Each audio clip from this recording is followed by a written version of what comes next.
Good morning, students. Today we will discuss solubility in gas and liquid solutions.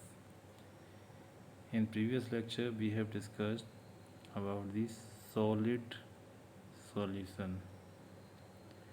लेकिन आज हम बात करेंगे सॉलिड नहीं बल्कि किसकी गैस इन लिक्विड, है ना. It is the second category. जब हम गैस को लिक्विड में डिज़ोल्व करते हैं तब भी एक सॉल्यूशन फॉर्म होता है. उसकी आज हम प्रॉपर्टीज़ और करेक्टरिस्टिक्स को डिस्कस करेंगे. तो कुछ एग्जांपल्स आप देख सकते हैं, जैसे एयरेटेड ड्रिंक्स, है ना, Pepsi, Thums Up, Coca Cola, है ना. ये सारी हमारी जो एयरेटेड ड्रिंक्स हैं, बियर, उनमें एक्चुअल में क्या है, गैस डिज़ोल्व रहती हैं. जैसे वो लिक्विड है तो लिक्विड के अंदर CO2 गैस डिज़ोल्व रहती है, तब हमें वो टेस्ट आता है. Second, water bodies, for example lakes, है ना. लेक्स में भी क्या है, जो वाटर है ना, वाटर के अंदर ऑक्सीजन गैस डिज़ोल्व रहती है, जिसकी वजह से जो फिशेस होती हैं, है ना, वो वहाँ पर क्या है, सरवाइव कर सकती हैं.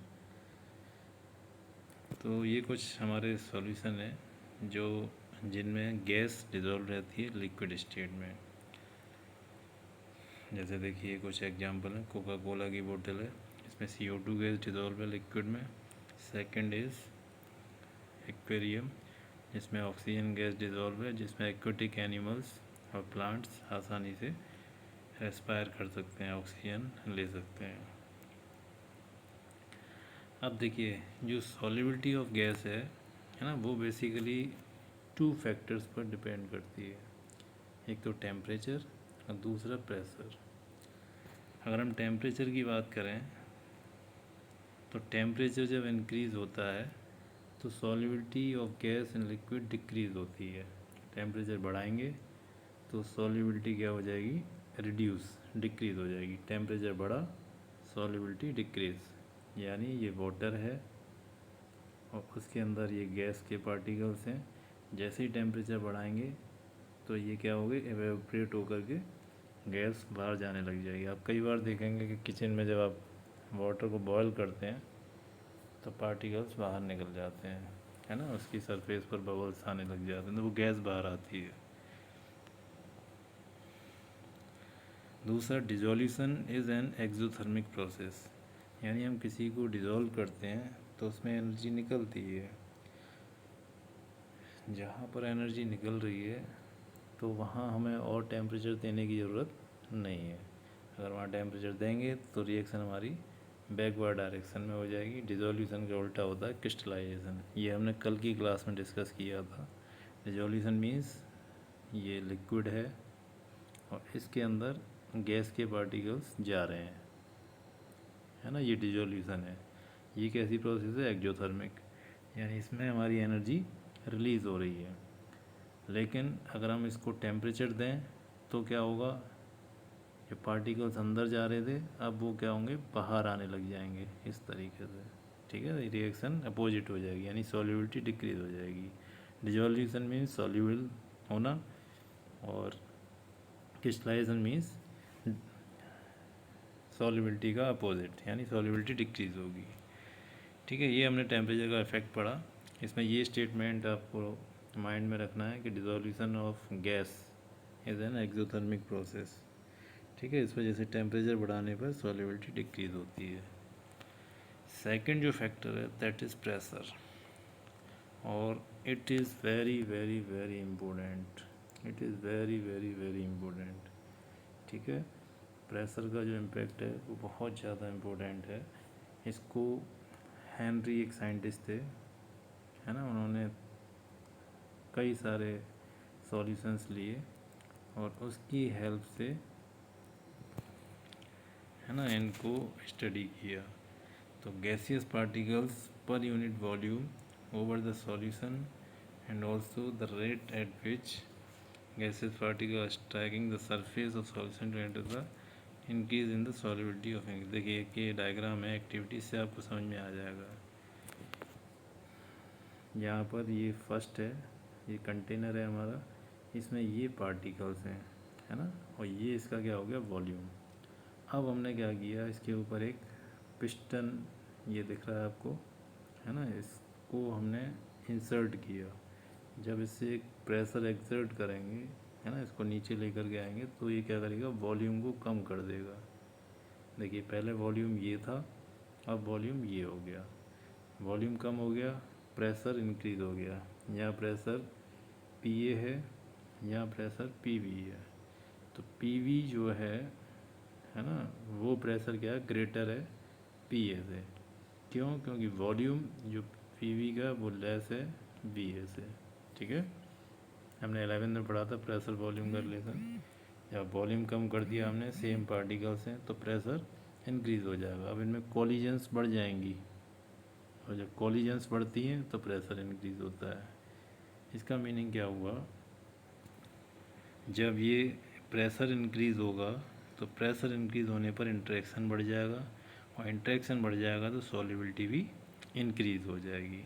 इसी को विलियम हेनरी थे, उन्होंने स्टडी की है, और स्टडी करने पर उन्होंने एक हेनरी लॉ दिया, है ना। उन्होंने क्या बताया, the solubility of gas in a liquid is directly proportional to the pressure.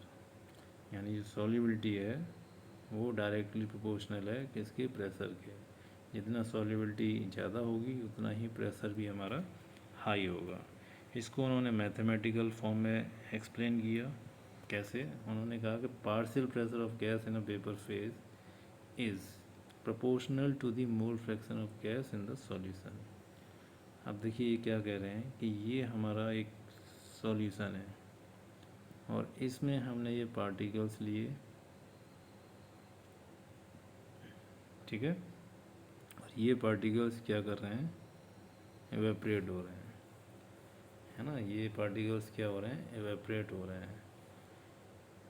ये हमने एक लिक्विड लिया, ये क्या लिया, एक लिक्विड लिया, है ना, और इस लिक्विड में ये पार्टिकल्स हैं, है ना। पार्टिकल्स क्या करते हैं, एवेपरेट भी होते हैं, और जब उनकी एनर्जी ख़त्म हो जाती है तो दोबारा फिर सॉल्यूशन में भी आते हैं, और इस कंडीशन में एक इक्विलिब्रियम एस्टेब्लिश हो जाता है ना। और उस इक्विलिब्रियम की कंडीशन में जितने पार्टिकल इसमें डिज़ोल्व होते हैं वो इसकी सॉल्युबिलिटी होती है। अब सेकंड फैक्टर इसमें समझिए कि वेपर फेज में पार्शियल प्रेशर का क्या मतलब है। ये जो टर्म आया है ना,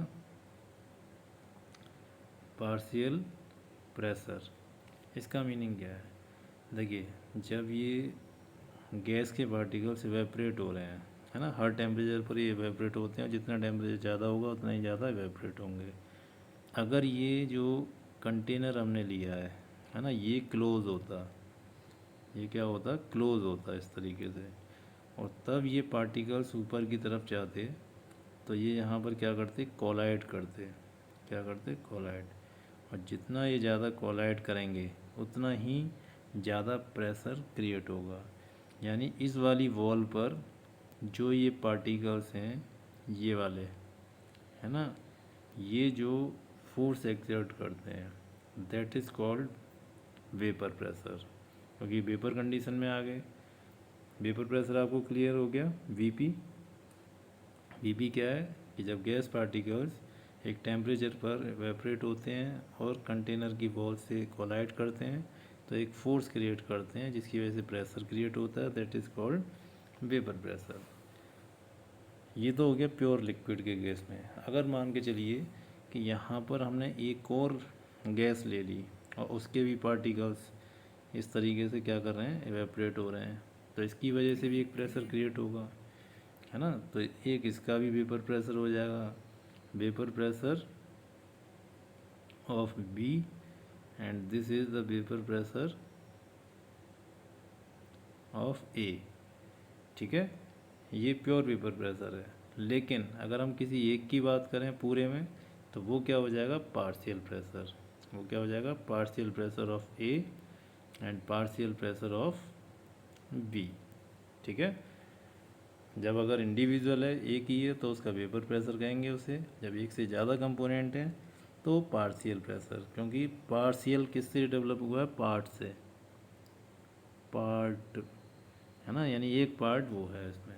ठीक है, तो ये आपको समझ में आ गया, ये डायग्राम आप बना लेना।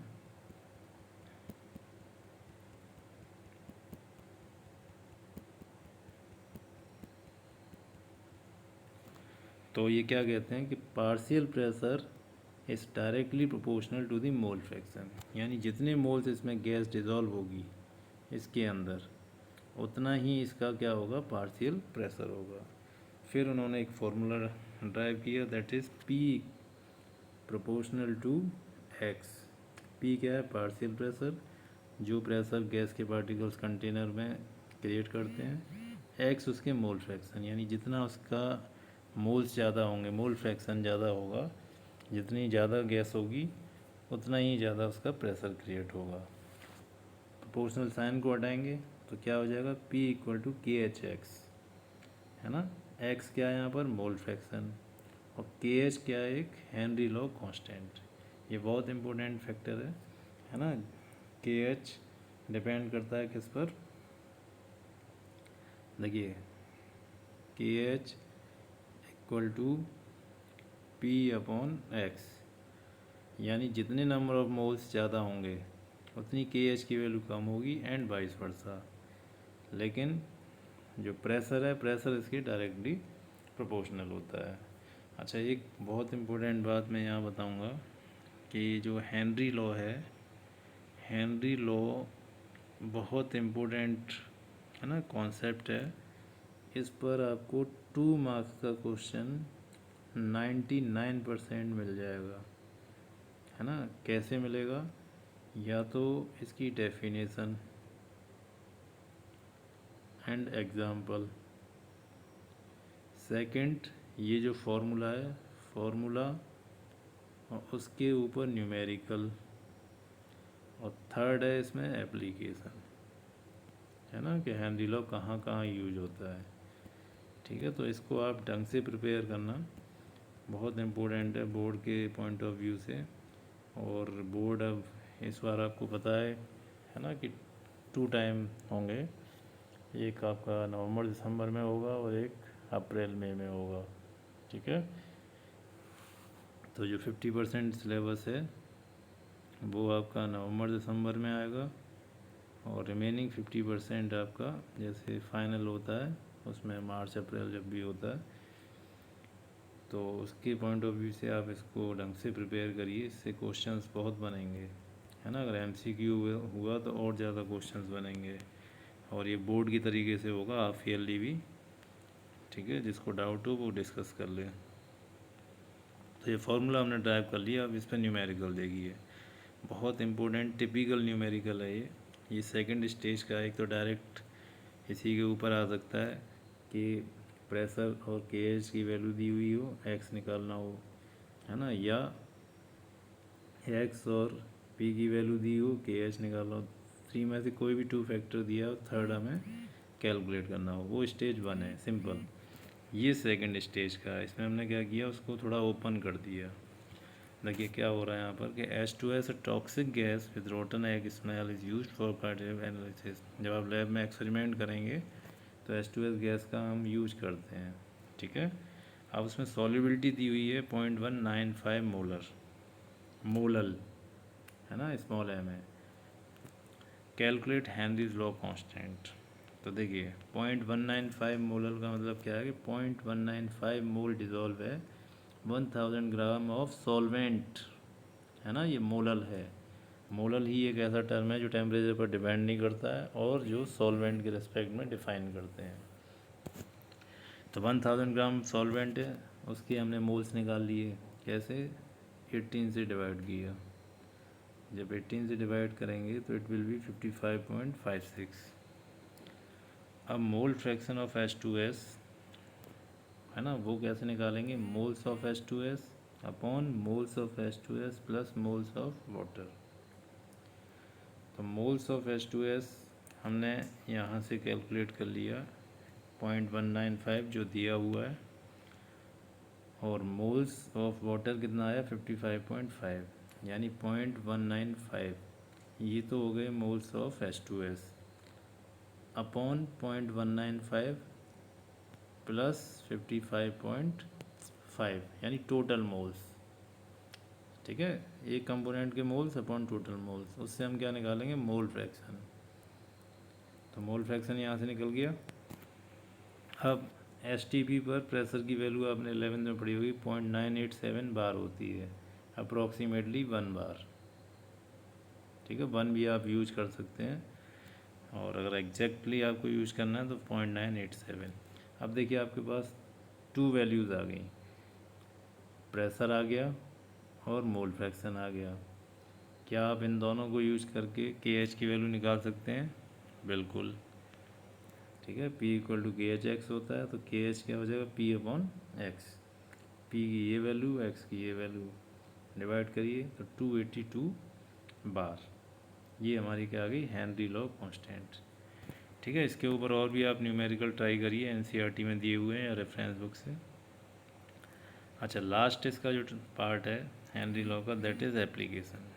तो देखिए एप्लीकेशन में जो सॉफ्ट ड्रिंक होती हैं उनमें हम क्या करते हैं, CO2 गैस इंट्रोड्यूस करते हैं। आपने देखा होगा कि जब बोतल को थोड़ा हम सेक करते हैं तो प्रेशर क्रिएट हो जाता है ना, और वो फिर बाहर निकलती है। तो उसमें जो गैस फिल होती है वो हाई प्रेशर पर फिल की जाती है। ठीक है, और हाई प्रेशर पर क्यों फिल की जाती है, क्योंकि जब प्रेशर इंक्रीज़ होता है तो सॉल्युबिलिटी भी इंक्रीज़ हो जाती है। ठीक है, कभी भी अगर आप जैसे आपको मौका मिले तो जहाँ कोल्ड ड्रिंक वगैरह बनती हैं उसमें जा कर के विज़िट करना, तो हाई प्रेशर पर CO2 गैस उसमें इंट्रोड्यूस की जाती है, जिससे ज़्यादा से ज़्यादा कंसनट्रेशन उसमें जा सके। ये हेनरी लॉ का एक एप्लीकेशन है। एक एप्लीकेशन जो डाइवर होते हैं सी में, समुद्र में, है ना, जो अंदर जा कर के और रिसर्च करते हैं, उस पर भी है। देखिए क्या होता है, जैसे ये सी वाटर है, इसका ये बॉटम है ना, ये बॉटम है और ये उसकी सरफेस है। जब स्कूबा डाइवर नीचे जाएगा तो नीचे जाने पर क्या होता है, प्रेशर बढ़ जाता है ना। और जब प्रेशर बढ़ जाएगा तो क्या होगा, देखिए, due to the body tissue absorb more gases. जब हाई प्रेशर होगी तो सॉल्युबिलिटी भी क्या हो जाएगी, हाई हो जाएगी। तो यहाँ जितनी भी गैस होंगी वो बॉडी में ज़्यादा क्या होंगी, एब्जॉर्ब होंगी। तो nitrogen gets absorbed in the body tissues. Pressure increase होगा, ज़्यादा गैसेस हमारी बॉडी में जाएंगी, तो उससे एक प्रॉब्लम आ जाती है। उस प्रॉब्लम को हम बोलते हैं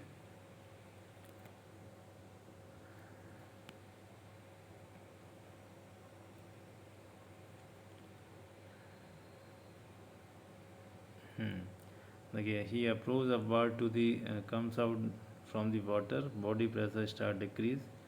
देखिए जब नीचे होगा हाई प्रेशर, और जब ऊपर आ जाएगा सरफेस पर तो प्रेशर क्या हो जाएगा, लो हो जाएगा। यहाँ पर गैसेस ज़्यादा बॉडी में इंसर्ट होंगी, यहाँ पर बॉडी से वो बाहर निकलने की कोशिश करेंगी, है ना। तो इससे क्या होगा कि nitrogen getting absorb by the body tissue. हाँ, इससे जो कंडीशन आती है दैट इज़ कॉल्ड बेंट, है ना। तो बॉडी के अंदर क्या बबलिंग होने लग जाती है ब्लड में, तो उससे कई बार डेथ भी हो सकती है, पहले होती थी, लेकिन बाद में जब रिसर्च की तो उसके बेसिस पर क्या किया कि जो स्कूबा डाइवर्स जाते हैं तो वो अपने साथ जो एयर सिलेंडर ले जाते हैं उसका कॉम्बिनेशन चेंज करते हैं। कैसे कि उसमें 11% हीलियम एंड 56% नाइट्रोजन। तो हीलियम का क्या है कि साइज़ छोटा होता है, लेकिन नाइट्रोजन के इतने बड़े पार्टिकल्स हैं, हीलियम के इतने बड़े पार्टिकल हैं, तो ये आसानी से बॉडी में जाएंगे और आसानी से बाहर निकल जाएंगे। जब नीचे जाएगा स्कूबा डाइवर तो ये ज़्यादा से ज़्यादा क्या होंगे, बॉडी में इंक्रीज़ होंगे, और जब वो ऊपर आएगा तो वो आसानी से क्या होगा, रिलीज़ हो जाएंगे। ठीक है, और इससे कोई दिक्कत भी नहीं होगी। लेकिन जब बड़ा पार्टिकल है बॉडी में चला तो जाता है लेकिन बाहर निकलने में वो प्रॉब्लम करता है। इस वजह से हम क्या करते हैं, सिलेंडर में जो गैस है उसकी कंपोजिशन को चेंज कर देते हैं। हीलियम जो कि बहुत छोटे पार्टिकल्स हैं, second lightest and smallest gas होती है हाइड्रोजन के बाद। तो इस तरीके से ये भी देखिए एक हमारा किसका एग्जाम्पल है, Henry's law. Now the third one,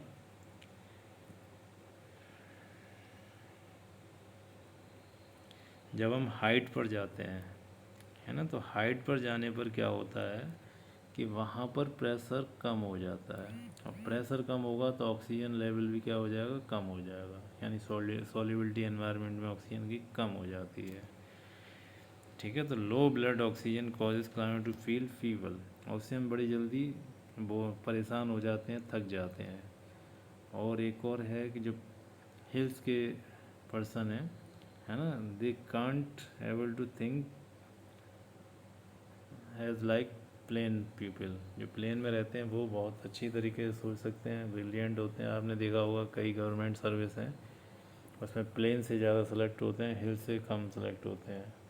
हालांकि कुछ नेचुरल कंडीशंस भी हैं, लेकिन एक ये भी रीज़न है कि वहाँ ऑक्सीजन लेवल कम है, तो हमारा माइंड है वो इतना इफ़ेक्टिवली वर्क नहीं करता है, and that condition is called anoxia.